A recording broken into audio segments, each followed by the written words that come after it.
Rio TV Debate. Olá, o assunto de hoje do Rio TV Debate é gravidez na adolescência. Mais do que um problema para a mãe adolescente e a família, é uma questão de saúde pública. Estima-se que no Brasil, uma entre cada 4 mulheres que são mães tem menos de 20 anos de idade. Essas jovens raramente estão preparadas fisicamente e muito menos psicologicamente para serem mães. Há casos em que a adolescente esconde da família a gravidez e deixa de fazer o acompanhamento médico, o que gera risco para a gestante e o bebê e um impacto no sistema de saúde. Para discutir o assunto, estão aqui comigo a gerente do Programa de Saúde do Adolescente da Secretaria Municipal de Saúde, Dilma Medeiros, a presidente da ONG Abraçar, Denise Monerá, e o psicólogo e coordenador do Centro de Educação Sexual, Roberto Pereira. E como o programa hoje é gravado, as perguntas dos telespectadores chegaram por e-mail durante a semana e vão ser lidas aqui pela Ingrid Bart, não é isso, Ingrid? É isso mesmo, e as perguntas vão ser lidas aqui ao longo do programa quando você precisar. Francis. Obrigado, Ingrid. Então, assim que a gente tiver necessidade, a gente te chama para ler as perguntas dos telespectadores. Obrigado. Bom, sejam bem-vindos ao debate, ao Rio TV Debate. E eu começo, Dilma, com uma pergunta que, na verdade, é para todos os convidados. Que eu gostaria de saber a visão de cada um em relação a esse tema, a gravidez na adolescência. Dilma, por favor.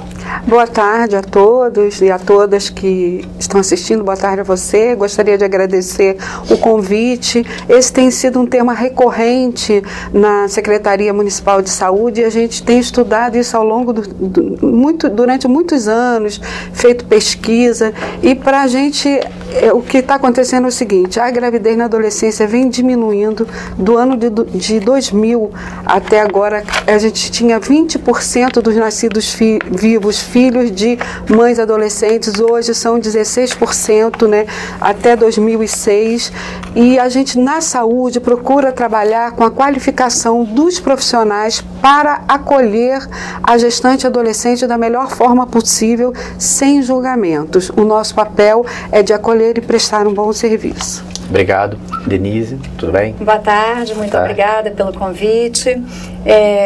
Eu considero esse um dos problemas mais graves e complexos do nosso cotidiano.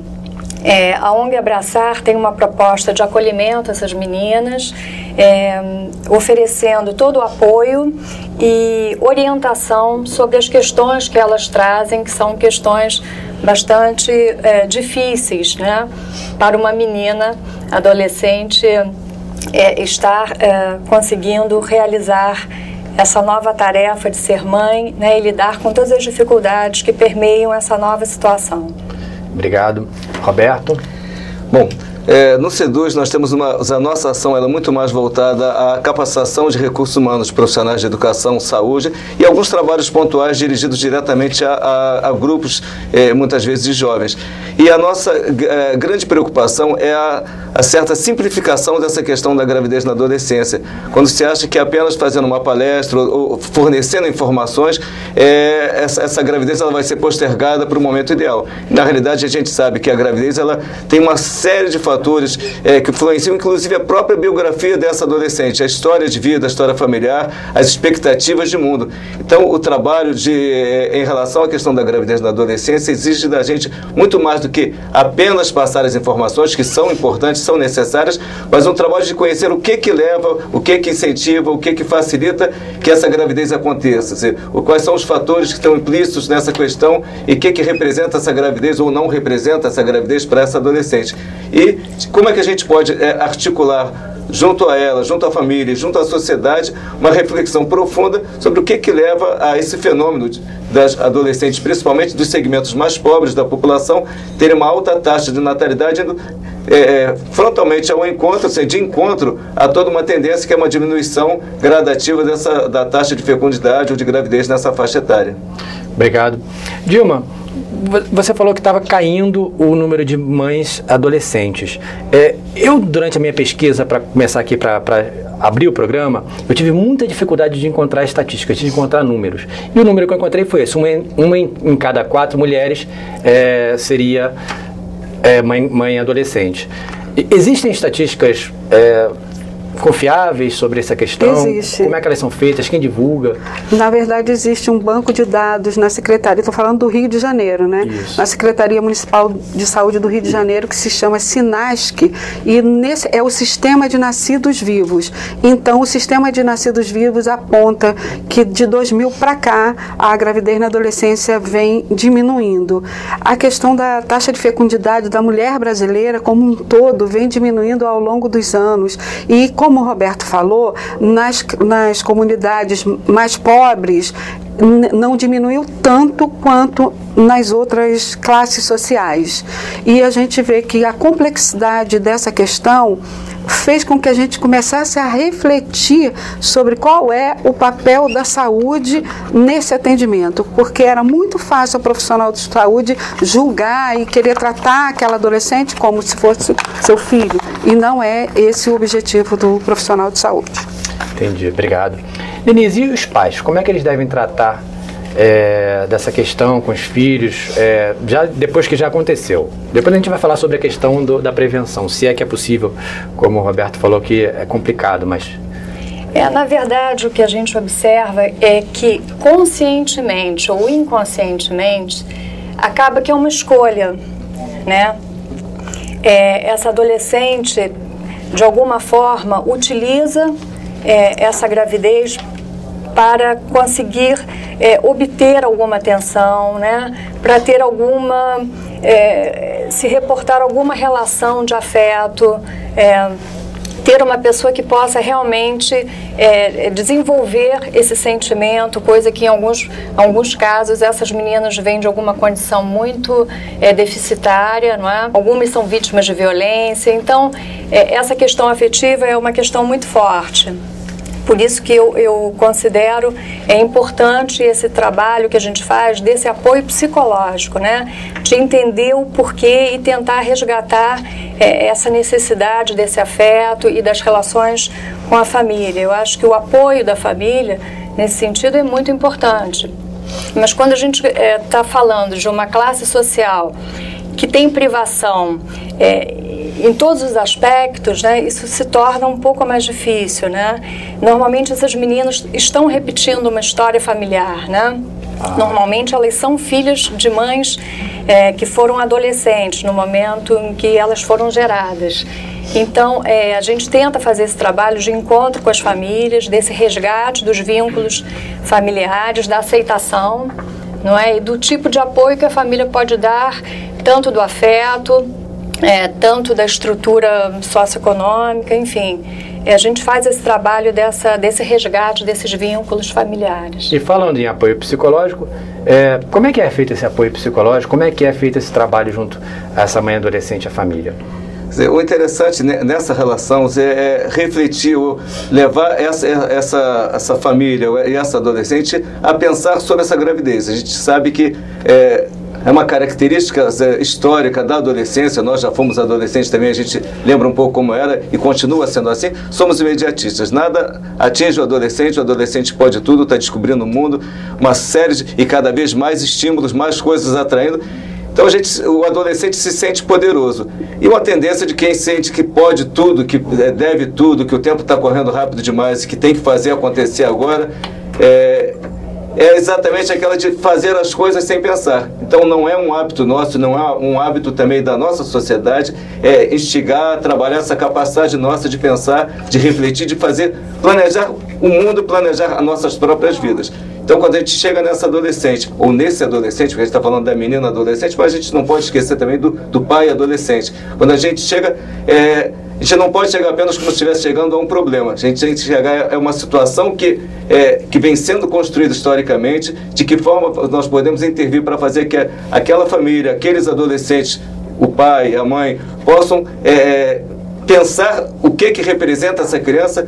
Essa criança, como foi dito aqui, ela é um mimo, é um brinquedo, é uma forma de conquistar algo ou alguém. Dizer o que essa criança representa, o que as outras crianças que virão depois vão representar também. Enfim, trazer essa questão para o mundo real, dizer o que aconteceu, aconteceu. Tem que dar uma situação, tem que dar uma criação, um tratamento para aquele bebê que chegou. Mas o que vai se fazer daqui para frente? O que esse bebê vai representar de positivo ou de negativo naquela vida? Quer dizer, o que se pode fazer para que essa criança ela não se torne um problema, não passe a ser rejeitada, porque só veio para me atrapalhar. Como é uma fala que a gente escuta frequentemente.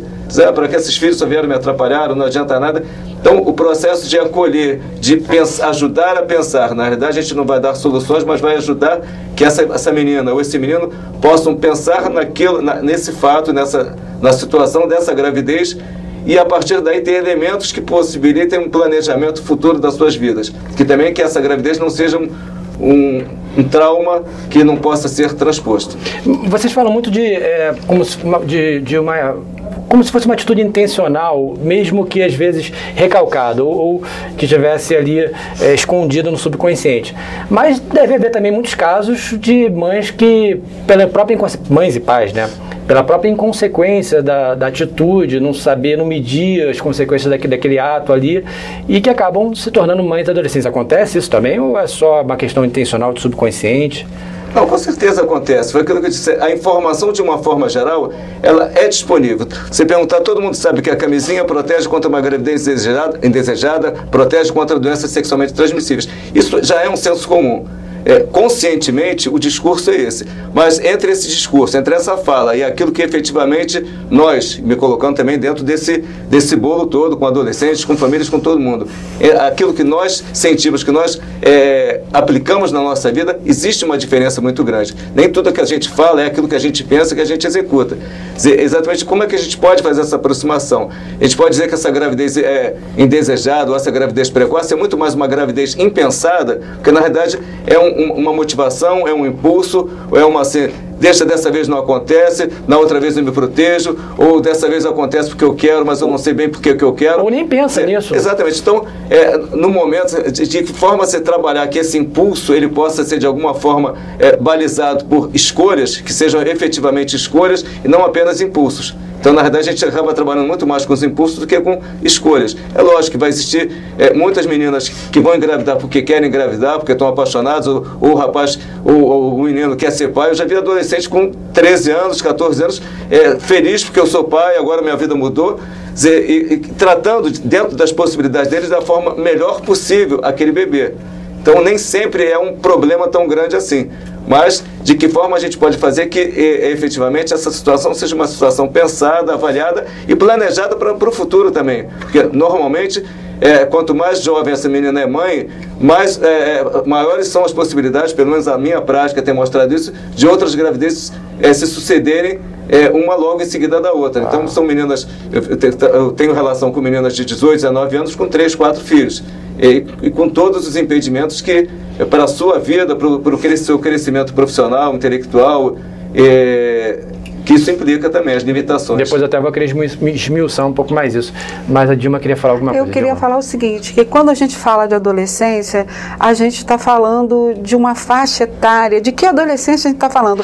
Um pouco porque a gente generalizar, para o Ministério da Saúde, por exemplo, a adolescência vai de 10 aos 19 anos. Já para o Estatuto é de 12. E a gente vê diferenças não só na questão da faixa etária, como nas características. Durante 5 anos eu dirigi uma unidade de saúde para adolescentes que fica ali em frente à Rocinha. E a gente fazia pré-natal de adolescentes, né, das meninas. E o que a gente via ali é que as adolescentes mais novas, né, aquelas que de 12, de 13 anos, são muito poucas engravidam, mas quando elas engravidam, a gente sempre suspeita de uma questão de negligência, de abuso sexual, sempre suspeita. Mas as adolescentes mais velhas, de 15, 16 anos, muitas delas tinham como projeto de vida ter um filho. Elas vinham casadas do Nordeste, já tinham seu companheiro, e a questão da escolaridade fica mais difícil, porque a gente sabe que se investir em educação, você melhora isso. Em relação a uma coisa que você falou no início da sua fala, do despreparo preparo físico, né? Isso, na verdade, a adolescência é a fase reprodutiva.